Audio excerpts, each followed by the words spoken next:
اعوذ باللہ من الشیطان الرجیم بسم اللہ الرحمن الرحیم رب اشرح لی صدری ویسر لی امری واحلل عقدۃ من لسانی یفقہوا قولی۔ قرآن لیسنس کے سلسلے میں آج ہم سورہ حشر کو پڑھنے سمجھنے کی کوشش کرتے ہیں۔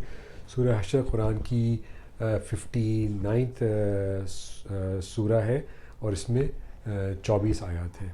تو اس کو شروع کرنے سے پہلے ہمیں اس کا انٹروڈکشن یا تعارف کو سمجھنا ضروری ہے۔ اس تعارف کو میں نے 3 حصوں میں ڈیوائڈ کیا ہے۔ پہلا حصہ جو ہے وہ ہے حضور صلی اللہ علیہ وسلم کی ہجرت مدینہ۔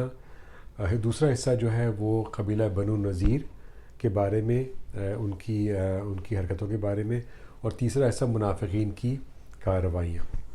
تو یہ صورت حضور اقدس صلی اللہ علیہ وسلم کے مدینہ منورہ، اور مدینہ منورہ میں یہودیوں کی ایک بڑی تعداد تھی۔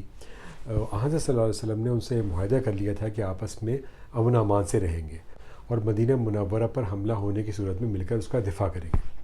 یہودیوں نے اس معاہدے کو قبول کر لیا، لیکن ان کو حضور نبی کریم صلی اللہ علیہ وسلم سے دلی بغض تھا، اس لیے وہ خفیہ طور پر آپ کے خلاف سازشیں کرتے رہتے تھے۔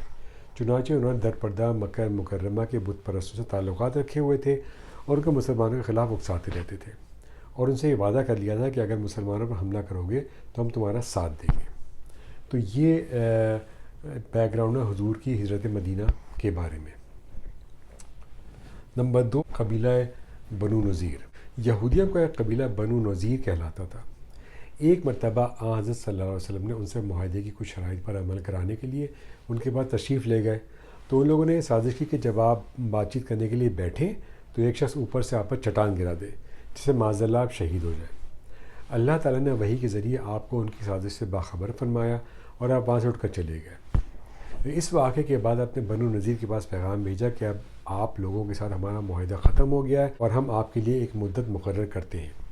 اس مدت کے اندر آپ مدینہ منورہ چھوڑ کر چلے جائیں، ورنہ مسلمان آپ پر حملہ کرنے کے لیے آزاد ہوں گے۔ تیسری بات، منافقین کی کارروائیاں۔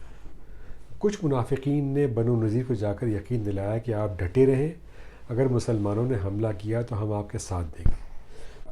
چنانچہ بنو نذیر مقررہ مدت میں مدینہ منورہ سے نہیں گئے۔ حضرت صلی اللہ علیہ وسلم نے مدت گزرنے کے بعد ان کے قلعے کا محاصرہ کر لیا اور منافقین نے ان کی کوئی مدد نہیں کی۔